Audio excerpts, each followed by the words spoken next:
प्यारे बच्चों, सभी को मेरा नमस्कार। क्लास 10th की जो सीरीज़ हम चला रहे हैं मोस्ट इम्पॉर्टेंट क्वेश्चन की, उसी में हम आज आगे बढ़ते हैं। ये क्लास 2 है और सेकंड क्लास की शुरुआत करते हैं क्वेश्चन नंबर 16 के साथ। पहला जो क्वेश्चन है वो ये कहता है, how did Siddhartha get the name of Buddha? कि जो सिद्धार्थ था उनको भगवान बुद्ध का नाम कैसे मिला? आंसर की बात कर लेते हैं। Siddhartha Gautama was a prince. Prince का मतलब होता है राजकुमार, ठीक है। तो यहाँ पे लिख देते हैं प्रिंस माने राजकुमार।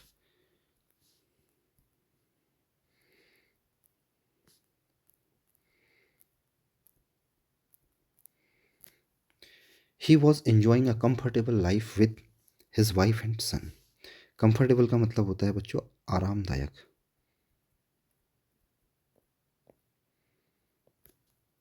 ठीक है।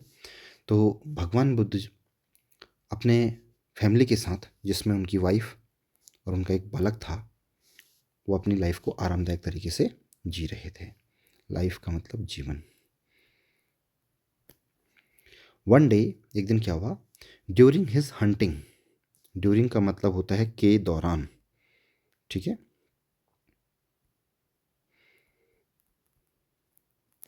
ड्यूरिंग हिज हंटिंग, हंटिंग का मतलब होता है शिकार। तो जब वो शिकार पे गए हुए थे, he saw an elderly man, उन्होंने एक बूढ़ा व्यक्ति देखा। अ सिक मैन, सिक का मतलब होता है बीमार। उन्होंने एक बीमार व्यक्ति देखा। And a funeral procession. Funeral procession कहते हैं प्यारे बच्चों अंतिम संस्कार को। ये पिछले बार भी मैंने आपको बताया था। फ्यूनरल का मतलब होता है अंतिम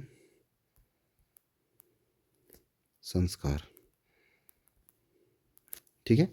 एंड अ मंक, मंक का मतलब होता है भिक्षु। These sites moved him very much. ये तीन चीज़ों ने, इन तीन दृश्यों ने, साइट्स का मतलब होता है यहाँ पे दृश्य, इन तीन दृश्यों ने उनको बहुत ज़्यादा मूव कर दिया, मतलब झकझोर दिया, अंदर तक हिला दिया, ठीक है। ही लेफ्ट हिज रॉयल पैलेस, उन्होंने फिर अपना जो रॉयल, रॉयल का मतलब होता है राजशाही, और पैलेस का मतलब होता है महल। तो उन्होंने फिर अपना राजशाही महल छोड़ दिया। एंड वंडर्ड फॉर 7 years, और उसके बाद भटकते रहे। वंडर्ड का मतलब होता है भटकते रहे। उसके बाद वो भटकते रहे किसकी सर्च में? सर्च का मतलब होता है खोज। किसकी खोज में? ज्ञान की खोज में, एनलाइटनमेंट। तो वो ज्ञान की खोज में 7 साल तक उसके बाद वो भटकते रहे। आफ्टर बीइंग एनलाइटेंड, जब उनको ज्ञान की प्राप्ति हो गई, he came to be known as Buddha. उसके बाद उनको जाने जाने लगा किस नाम से? बुद्धा के नाम से। बुद्ध, बुद्ध का मतलब जिसके पास बुद्धि विकसित हो चुकी है, तो उसको कहा जाता है बुद्धा। नोन का मतलब होता है जाना, जाने लगा। उसके बाद उनको किन के नाम से जाना जाने लगा? बुद्धा के नाम से जाने लगा, ठीक है। आई होप ये क्वेश्चन आपकी समझ में आ गया होगा। आगे बढ़ते हैं नेक्स्ट क्वेश्चन की तरफ। तो नेक्स्ट क्वेश्चन की बात कर लेते हैं। 17th नंबर का ये क्वेश्चन है, what compelled the young seagull to take his first flight? Compelled का मतलब होता है विवश या मजबूर किया। क्या ऐसी चीज़ थी जिसने उस यंग सीगल को मजबूर किया कि वो अपनी पहली उड़ान भरे? फ्लाइट का मतलब होता है उड़ान। क्या ऐसी चीज़ थी? तो ये क्वेश्चन जो है वो हमारे चैप्टर फर्स्ट फ्लाइट से लिया गया है, हिज फर्स्ट फ्लाइट। आंसर की बात कर लेते हैं। The young seagull was too afraid to fly. Afraid का मतलब होता है डरा हुआ। जो यंग सीगल थी वो बहुत ज़्यादा डरा हुआ था। बट हिज हंगर, जो उसकी भूख थी, हंगर का मतलब भूख, जो उसकी भूख थी, compelled him to take his first flight. ये उसकी भूख थी जिसने उसको विवश किया, उसको मजबूर किया कि वो क्या करे? अपनी पहली उड़ान को भरे। आगे कि वो अपनी पहली उड़ान को भरे, ठीक है। When his mother came to him with a piece of fish in his beak, जब उसकी माँ उसके पास में आई एक मछली का टुकड़ा अपनी चोंच में लिए, बीक का मतलब होता है चोंच, तो अपनी चोंच में लिए जब एक वो माउस के पास में आती है, he could not resist, resist का मतलब वो अपनी, रेसिस्ट द टेम्पटेशन, वो अपनी जो लालसा थी, टेम्पटेशन का मतलब होता है लालसा, ठीक है, ठीक, और रेसिस्ट का मतलब होता है रोकना, तो वो अपनी लालसाओं को रोक नहीं पाई, ठीक है, और आगे बढ़ गई। ही डाइव्ड एट द फिश, उसने उस फिश पर क्या की, डाइव की मतलब छलांग लगाई, छलांग मारी, उसने उस फिश की तरफ छलांग मारी। एंड इन डूइंग सो, और ऐसा करने में, इन डूइंग सो का मतलब होता है ऐसा करने में, और ऐसा करने में क्या हो जाता है, he finally took his first flight, ऐसा करते करते वो अंततः, फाइनली का मतलब होता है अंततः, अपनी पहली उड़ान को पाने में सफल हो गई, ठीक है। कंपेल्ड वर्ड का मतलब विवश किया। तो आई होप ये क्वेश्चन भी आपकी समझ में आ गया होगा। नेक्स्ट क्वेश्चन की तरफ बढ़ते हैं। हमारा नेक्स्ट क्वेश्चन है question number 18, what is special about the diary of Anne Frank. The diary of Anne Frank chapter से क्वेश्चन लिया गया है। What is special about, special का मतलब होता है विशेष या फिर खास, कि एनी फ्रैंक की डायरी के बारे में खास चीज क्या है, विशेष चीज क्या है। आंसर की बात कर लेते हैं। Anne Frank has no true friends. हमारे आंसर की शुरुआत हो रही है और उसमें बताया जा रहा है हमें कि एनी का कोई भी सच्चा दोस्त नहीं था। She feels the that paper has more patience than people. वो महसूस करती है, वो मानती है, यहाँ पर फील्स का मतलब मानने से है, वह मानती है कि जो पेपर होता है उसके पास ज़्यादा पेशेंस होता है। पेशेंस का मतलब होता है धैर्य, जिसको हम संयम भी बोलते हैं, कि पेपर के पास ज़्यादा संयम होता है, किससे, लोगों से। लोगों के पास धैर्य की कमी होती है, लेकिन पेपर के पास पर्याप्त धैर्य होता है, ऐसा एनी का मानना है। So she decides to keep a diary, इसलिए वो निर्णय लेती है कि वो एक डायरी अपने पास हमेशा रखेगी। डिसाइड्स का मतलब होता है निर्णय करना, ठीक है। तो वो निर्णय करती है कि वो अपने पास हमेशा क्या रखेगी, एक डायरी रखेगी। कीप का मतलब होता है बच्चों रखना। सी नेम्स हर डायरी किटी, ये बहुत इंपॉर्टेंट चीज़ है कि वो अपनी डायरी का क्या नाम रखती है, उसकी डायरी का नाम होता है kitty. And records her feelings about her friends, parents, teachers and school days in the diary.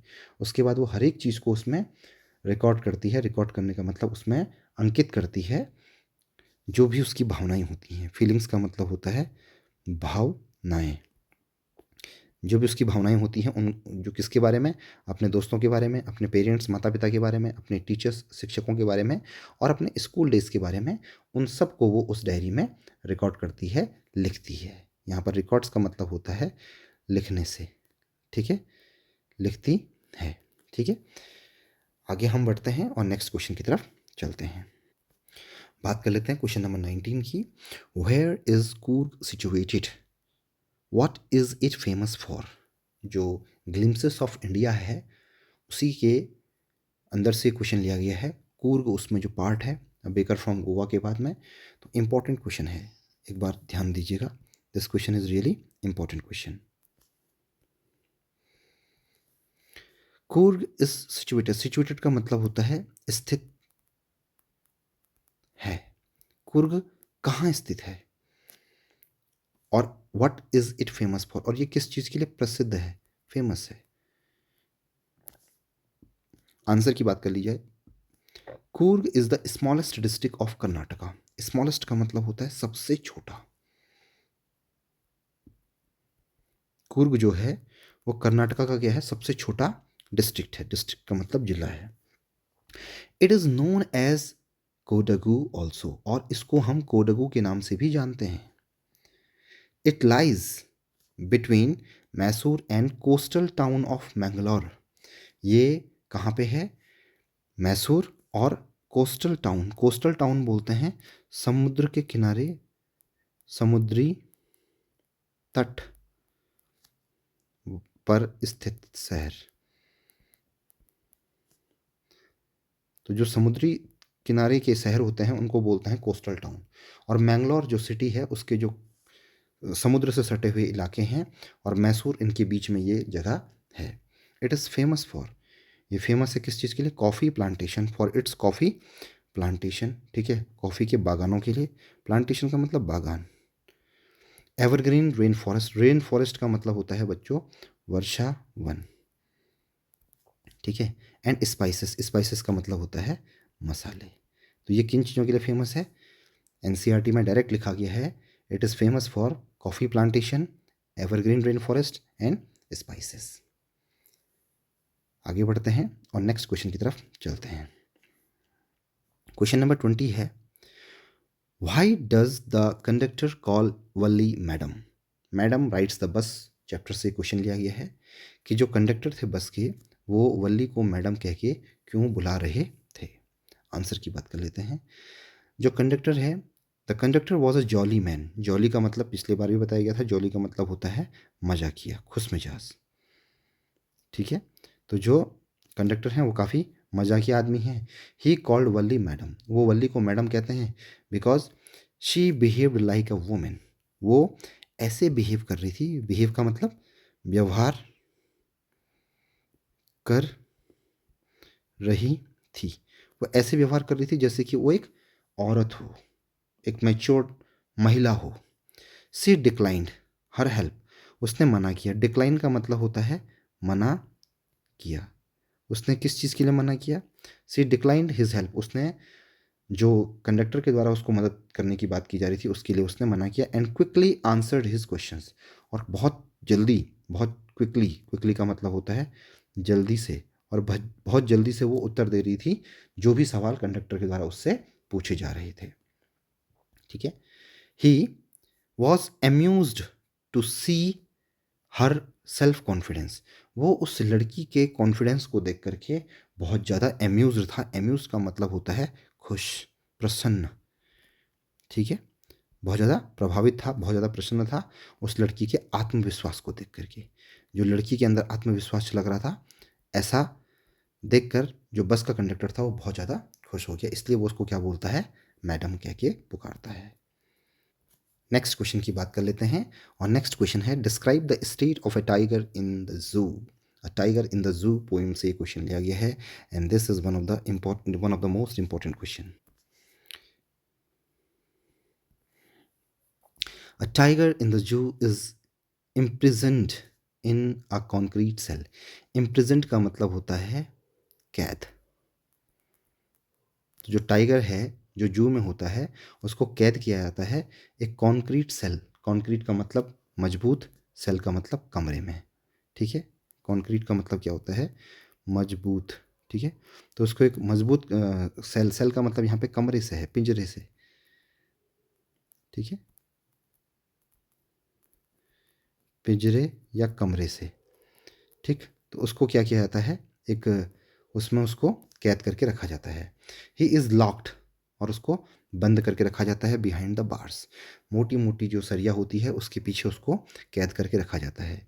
He shows no interest in looking at the visitors. जो भी लोग उस चिड़ियाघर में उसको देखने के लिए आते हैं उन दर्शकों को वो बिल्कुल भी कोई भाव नहीं देता है, उनमें कोई रुचि नहीं दिखाता है। विजिटर्स का मतलब होता है दर्शक। Rather, he keeps on stalking in the limited space of cage. वो क्या करता है? लगातार वो घूमते रहता है उस छोटी सी जगह, जो लिमिटेड स्पेस, जो लिमिटेड जगह, जो सीमित जगह उसको दी जाती है। लिमिटेड का मतलब होता है सीमित। क्या होता है? सीमित जगह। जो सीमित जगह उसको उसके पिंजरे में दी जाती है उसमें वो घूमते हुए रहता है। He hears the sound created by the patrolling cars, और वो चुपचाप से सुनता है। हियर्स का मतलब होता है सुनता है। किसको सुनता है? वो आवाज़ों को सुनता है जो किसके द्वारा उत्पन्न की जाती हैं। क्रिएटेड का मतलब होता है उत्पन्न की जाती हैं। जो पेट्रोलिंग कार्स होती हैं, जो कार मतलब पेट्रोलिंग कर रही होती हैं, पेट्रोलिंग करती हुई कारों की आवाज़ों को बार बार सुनता है। ऑफ द जू अथॉरिटीज़, जो जू का जो मैनेजमेंट है, जू का जो प्रबंधन है, उसके द्वारा जो पेट्रोलिंग कार्स है उनकी आवाज़ों को बार बार सुनता है। ही स्टेयर्स, स्टेयर्स का मतलब होता है घूरता है, वह घूरता है किस पे? At the shining stars with his brilliant eyes, वो इवन अपनी चमकदार आंखों से कई बार जो बाहर सितारे होते हैं उनको भी वो चमकते सितारों को वो घूर करके देखता है। ठीक है, इंपॉर्टेंट क्वेश्चन है, पेपर में आने के बहुत ज़्यादा चांसेस हैं। नेक्स्ट क्वेश्चन की तरफ हम मूव ऑन करते हैं। नेक्स्ट क्वेश्चन है द बाल पोएम से, written by John Berryman. What is the central idea of the poem the ball poem? बहुत इंपॉर्टेंट क्वेश्चन है। जो बॉल पोम है उसका सेंट्रल आइडिया आपको यहाँ पे बताना है। The central idea of the poem is that we have to learn how to accept the loss of our worldly possessions and dear ones. जो ये कविता है इसका जो केंद्रीय भाव है, सेंट्रल आइडिया का मतलब होता है केंद्रीय भाव, या जिसको हम सारांश भी कहते हैं, केंद्रीय भाव या जिसको हम सारांश कहते हैं।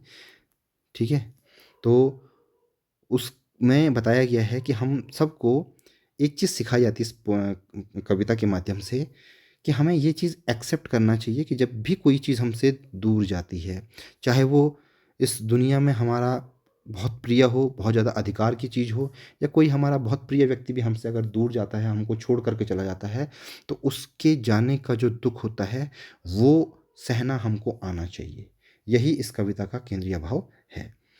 पोजेशंस, वर्ल्डली पोजेशंस का मतलब होता है सांसारिक वस्तु, सांसारिक वस्तु।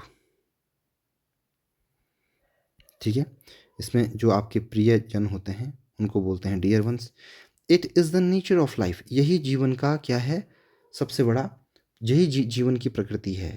कोई भी चीज़ जो आज हमारे पास में है उसने एक दिन हमसे दूर जाना है। That things are found and lost too, कि चीज़ें हमको मिलती भी हैं तो चीज़ें हमसे दूर भी जाती हैं, खोती भी हैं।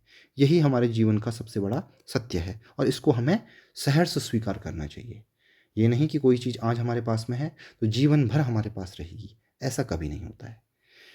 Nothing remains with us for ever, वही लाइन जो मैं बोल रहा था कि कोई भी चीज़ हमारे पास हमेशा के लिए नहीं रहती है। नथिंग का मतलब होता है कोई भी चीज़, रिमेन्स का मतलब होता है रहती है। कोई भी चीज़ हमारे पास, फॉर एवर का मतलब होता है हमेशा के लिए। तो कोई भी चीज़ हमें हमेशा के लिए हमारे पास में बिल्कुल नहीं रहती है। So we have to be brave, हमको बहादुर होना पड़ेगा। ठीक है, और इतना मजबूत हमको होना पड़ेगा, इतना बहादुर हमको होना पड़ेगा to accept this fact of life, जीवन के इस बात को, इस तथ्य को हमें स्वीकार करने के लिए बहुत ज़्यादा बोल्ड, बहुत ज़्यादा बहादुर होना पड़ेगा। स्टेइंग स्ट्रांग, हर समय मजबूत रहना। ठीक है, स्टेइंग स्ट्रांग, स्ट्रांग का मतलब होता है मजबूत रह करके हमेशा खड़ा रहना, is the only way to survive. यही जीवन जीने का, यही जीवन का सबसे बड़ा मंत्र है कि आप परिस्थितियाँ कैसी भी हों, आपको हमेशा मजबूत रहना है। परिस्थितियों के सामने हार मानोगे तो जीवन से हार जाओगे। इसीलिए परिस्थितियाँ कैसी भी हो, अडिग रहना है, अटल रहना है और उनको पार करना है। यही सीख हमको इस कविता से मिलती है। आगे बढ़ते हैं और नेक्स्ट क्वेश्चन की तरफ हम चलते हैं। नेक्स्ट क्वेश्चन की अगर बात कर दी जाए तो ये क्वेश्चन है आपका, where are the trees in the poem, कि जो कविता है आपकी द ट्रीज, उसमें जो पेड़ हैं वो असल में हैं कहाँ? Where do their roots leaves and twigs do, sorry, what do their roots leaves and twigs do. Twigs का मतलब होता है टहनियाँ। ठीक है, तो बताना है इसमें आपने कि उसकी जो जड़ें हैं, जो उसकी पत्तियाँ हैं, वो असल में करती क्या है। ठीक है, द ट्रीज कविता से ये लिया गया है और आंसर की तरफ अब हम चलते हैं। क्वेश्चन एक बार दोबारा से यहाँ पे लिखा गया है, आगे बढ़ते हैं, आंसर की तरफ चलते हैं। आंसर है इसका, एट प्रेजेंट, मतलब जो कविता शुरू होती है तो उसमें बताया जाता है कि the trees are in the house, कि जो पेड़ हैं वो कहाँ हैं, घर में हैं। The roots try to free themselves from the cracks of the veranda floor, जो उसकी जड़ें हैं वो लगातार कोशिश कर रही हैं अपने आप को फ्री करने की, अपने आप को आज़ाद करने की। फ्रॉम द क्रैक्स, क्रैक्स का मतलब बताया था आपको दरार। ठीक है, तो दरार को, बरामदा के फ्लोर पर जो दरारें हैं उनसे वो अपने आप को फ्री करने की लगातार कोशिश कर रही हैं। The leaves make efforts to move towards the glass in search of light. The leaves makes effort, जो पत्तियां हैं वो लगातार कोशिश कर रही हैं। एफर्ट्स, एफर्ट्स का मतलब होता है कोशिश। क्या होता है? कोशिश, ठीक है, या प्रयत्न। तो वो लगातार कोशिश कर रही हैं अपने आप को कहाँ, ग्लास की तरफ मूव करने की, जो कांच है उसकी तरफ मूव करने में वो पत्तियां लगातार कोशिशरत हैं या प्रयासरत हैं। In the search of light, क्यों है वो? क्योंकि कांच से कहीं ना कहीं सूरज की रोशनी या प्रकाश उनको दिखाई दे रहा है। तो वो प्रकाश की खोज में, सर्च का मतलब होता है खोज, तो प्रकाश की खोज में वो लगातार जो ग्लास है, खिड़की है, उसकी तरफ वो चली हुई जा रही हैं। The small branches become stiff. Stiff का मतलब होता है कठोर। स्टिफ का मतलब क्या होता है? कठोर, ठीक है। तो जो ब्रांचेज हैं, जो शाखाएं हैं पेड़ की, वो क्या हो चुकी हैं? लगातार कठोर होती जा रही हैं। As they try to pull themselves towards the light. और वो शाखाएं अब इतनी मजबूत हो रही हैं कि वो लगातार अपने आप को पुल कर रही हैं। पुल का मतलब लगातार अपने आप को खींच रही हैं और मजबूत होते हुए वो आगे की तरफ बढ़ रही हैं जहां उनको ग्लास से लाइट दिखाई दे रही है। नेक्स्ट क्वेश्चन की तरफ हम मूव ऑन करते हैं। नेक्स्ट क्वेश्चन है describe the four pets of Belinda the tale of Custard the dragon. Poem से ये क्वेश्चन लिया गया है कि बेलिंडा जो हाउस ओनर होती है, उसके घर में जो 4 पेट्स होते हैं उनको आपने डिस्क्राइब करके बताना है। आंसर पे चलते हैं।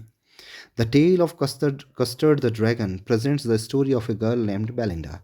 हम सभी को पता है कि जो tale of Custard the dragon है उसमें 4 जो पेट्स हैं उनके साथ साथ उनकी जो मालकिन है उसका नाम क्या है? बेलिंडा है। She lived in a little white house, और वो कहाँ रहती थी? एक छोटे से सफ़ेद रंग के कमरे में वो रहती थी, जिसको कि वाइट हाउस की संज्ञा दी गई है। शी हैड 4 स्ट्रेंज पेट्स, उसके पास 4 अजीब किस्म के पालतू जानवर थे। स्ट्रेंज का मतलब होता है अजीब, ठीक है। पेट्स का मतलब होता है पालतू। तो अजीब पालतू जानवर थे, उनका नाम था Ink, Blink, Mustard and Custard. Ink, Blink, Mustard and Custard नाम के 4 उसके पास पेट थे। आप मेरे को कमेंट में बताइएगा कि इंक चूहा था या बिल्ली, ब्लिंक चूहा था या बिल्ली, मस्टर्ड किसका नाम है और कस्टर्ड किसका नाम है।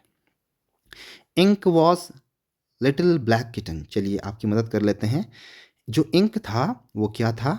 एक बिल्ली का बच्चा था, काले रंग की बिल्ली का बच्चा था, छोटा काले रंग की बिल्ली का बच्चा था। और जो ब्लिंक था, blink was little grey mouse. जो ग्रे माउस था, छोटा सा ग्रे माउस उसके घर में था, उसका नाम क्या था? Blink. Mustard was a yellow little yellow dog, और जो मस्टर्ड था वो एक पीले रंग का कुत्ता था। And custard was a little dragon, और कस्टर्ड क्या था? एक ड्रैगन था, जो छोटा सा ड्रैगन उसके घर में रह रहा था। ठीक है, तो 4 पेट्स के नाम आपने बताने हैं, Ink, Blink, Mustard and Custard. और उसके बाद ये भी आपने डिफाइन कर देना है कि जो इंक है वो क्या है, ब्लिंक क्या है, मस्टर्ड क्या है और कस्टर्ड क्या है। आई होप आपकी समझ में क्वेश्चन आया होगा। Let's move forward. Next question की बात कर लेते हैं, और नेक्स्ट क्वेश्चन है हमारा what change the mood of poet. Dust of snow जो पोम है हमारी, written by Robert Lee Frost, उससे ये क्वेश्चन लिया गया है कि कौन सी ऐसी चीज़ हुई जिससे कि लेखक का जो मूड था वो बदल गया, चेंज हो गया। आंसर की तरफ चलते हैं। The poet was feeling depressed and hopeless. Hopeless का मतलब होता है आशाहीन,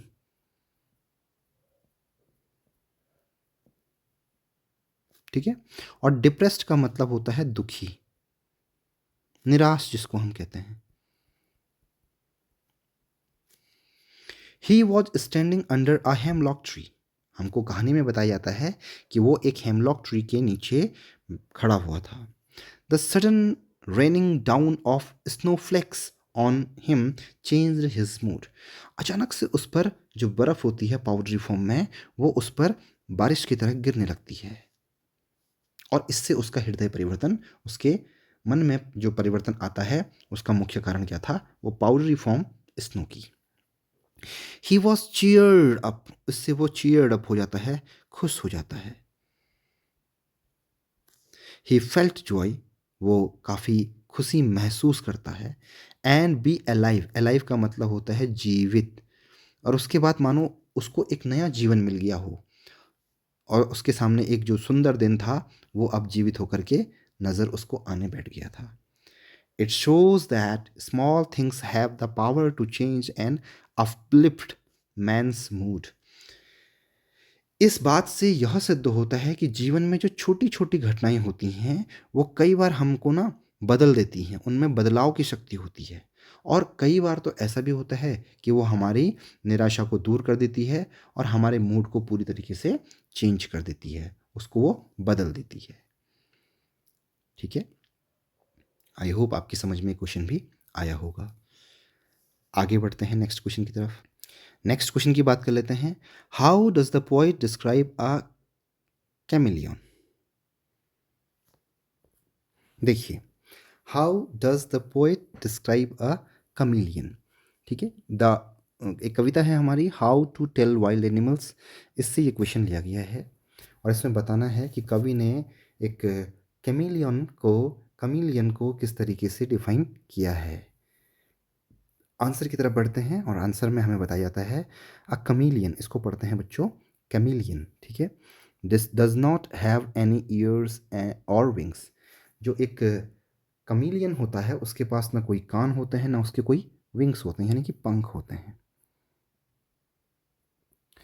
it is a garden lizard. ये आमतौर पे जो हमारे घरों के आसपास जो क्यारियाँ होती हैं वहाँ पर पाई जाने वाली एक छिपकली होती है। गार्डन लिजार्ड का मतलब होता है छिपकली, लिजार्ड का मतलब होता है छिपकली, जो हमारे खेतों में पाई जाती है। ठीक है, या कभी कभी घर के अंदर भी घुस जाती है। It changes its colour to match its surrounding. और कई बार ये एक खास किस्म की छिपकली होती है जो अपने कलर को बार बार चेंज कर देती है। कैसे? जैसे इसके आसपास होता है। अमूमन ये एक गिरगिट की बात कर रहा है। गिरगिट क्या करता है, जैसी जगह पर होगा, अगर वो पेड़ पर होगा तो पेड़ के जैसा रंग बना देगा, वो अगर घास के बीच में होगा तो घास के जैसा रंग यानी कि हरा रंग वो बना लेगा। The ability of the chameleon helps it in saving from hunters.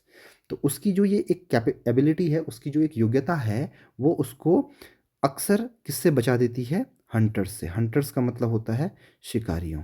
तो शिकारियों से उसको कौन बचाता है? उसकी ये ताकत, एबिलिटी का मतलब यहाँ पे ताकत से है, जो उसको मदद करती है किससे? हंटर्स से सेविंग करने में। सेविंग का मतलब होता है बचाने में।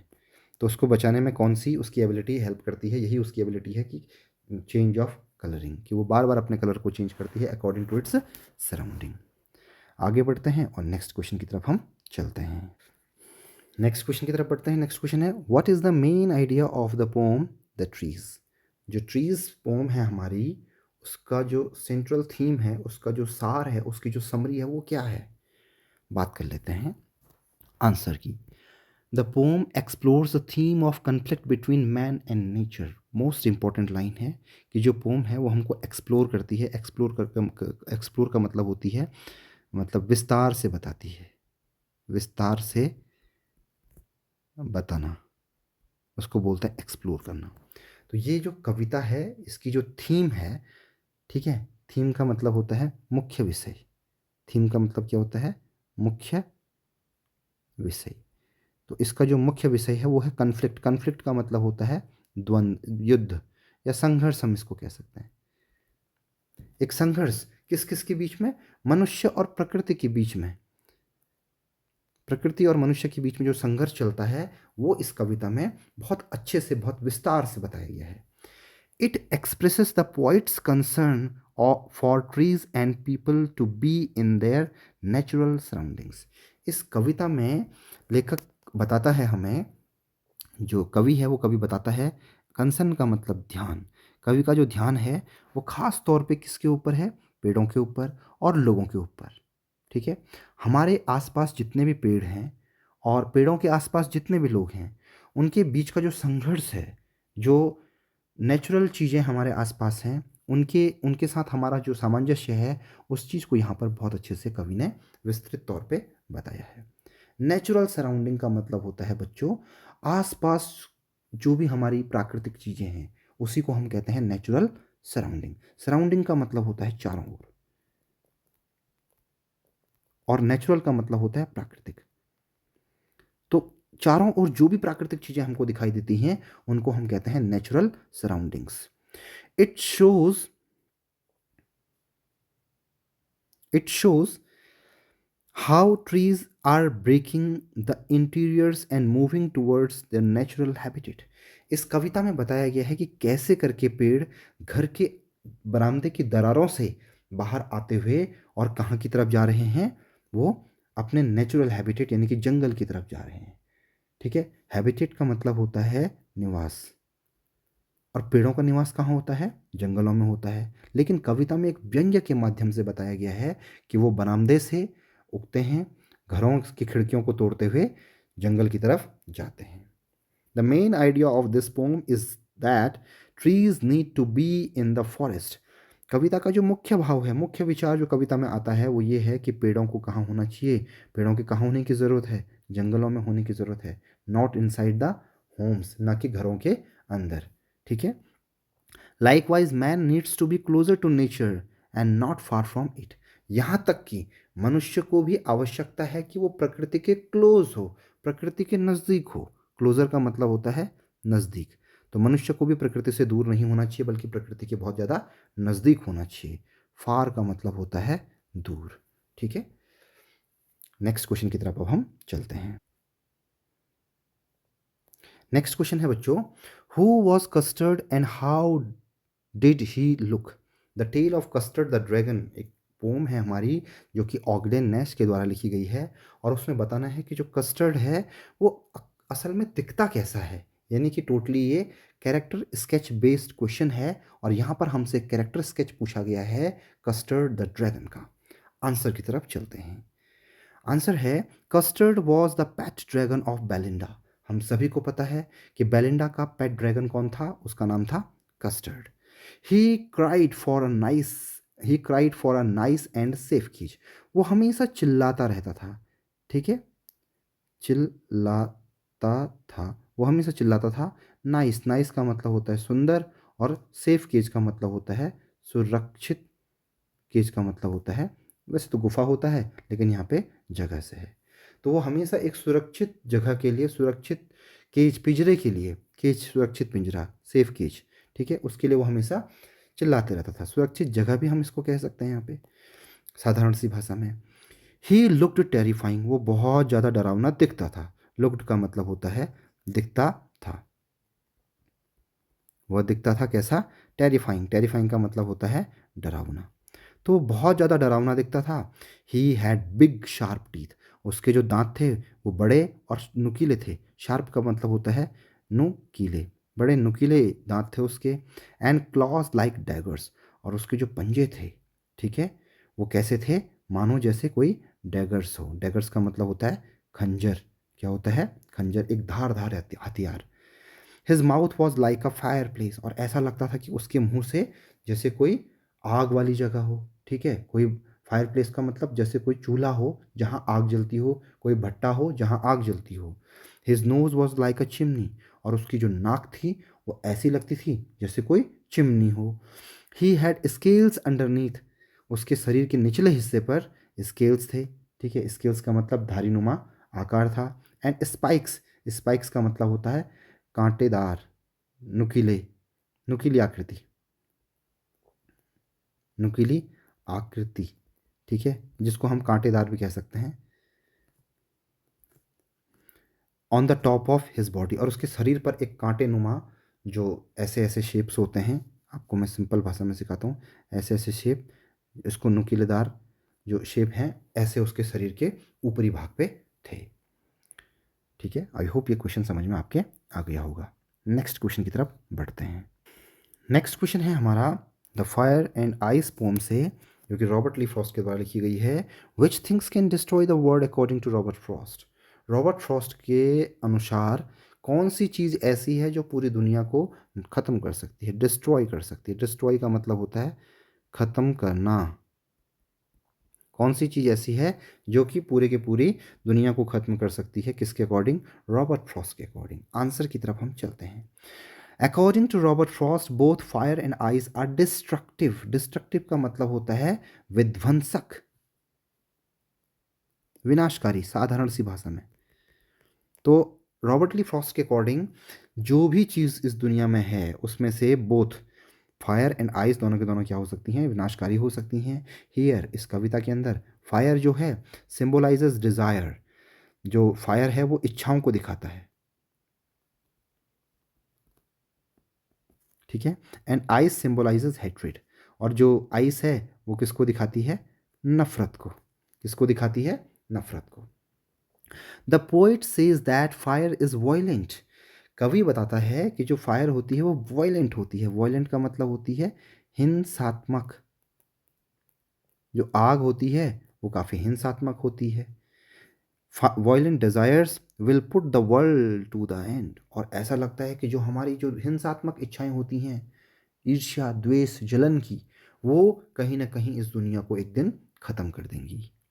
लेकिन अगर बात कर दी जाए, if the world has to perish twice, लेकिन अगर दुनिया को एक बार फिर से अगर तबाह होने की बात अगर कर दी जाए, तो it will be ruined by hatred, तो ये किससे ख़त्म हो जाएगी। ruined का मतलब होता है नाश, तो इसका नाश किससे हो सकता है, हेट्रेड से, यानी कि नफरत से, ठीक है। In fact, the poet wants to say that the need of the hour is to figure out what needs to be done to save the earth. Figure out का मतलब होता है ढूंढ निकालना, ढूंढ निकालना।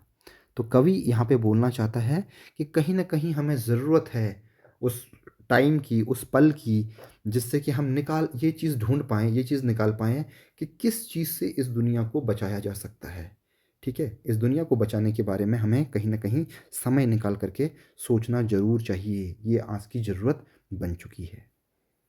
आगे बढ़ते हैं और नेक्स्ट क्वेश्चन की तरफ हम चलते हैं। नेक्स्ट क्वेश्चन की बात कर लेते हैं। What is the theme of the poem A Tiger in the Zoo? This is most important question. कि जो tiger in the zoo poem है उसकी थीम क्या है, ठीक है। लेस्ली नॉरिस के द्वारा ये पोम लिखी गई है। आंसर पे चलते हैं। आंसर है थ्रू द पोम, कि इस कविता के माध्यम से। यहाँ पे थ्रू का मतलब होता है इस कविता के माध्यम से, ठीक है। The poet wishes to convey, convey का मतलब होता है बताना। कवि हमको बताना चाहता है, उसकी इच्छा ही है बताने की। हिज कंसर्न, कंसर्न का मतलब होता है ध्यान। फॉर द वाइल्ड एनिमल्स, वो इस कविता के माध्यम से हमको जो वाइल्ड एनिमल्स हैं, जो जंगली जानवर हैं, उनके बारे में वो हमको बताने की कोशिश कर रहा है। Which are forced into a life of captivity by man, जिनको कि जबरन, फोर्स का मतलब होता है ज़बरदस्ती, जबरन हम जिसको बोल सकते हैं, जिनको कि जबरन कहाँ रखा जाता है, कैद में रखा जाता है। किसके द्वारा, मनुष्य के द्वारा। कैप्टिविटी का मतलब होता है कैद खाने में, ठीक है। जिनको कैद में रख देते हैं मनुष्य लोग, जबरन उनको रखते हैं, वैसे वो चाहते नहीं हैं कि वो कैद में रहें।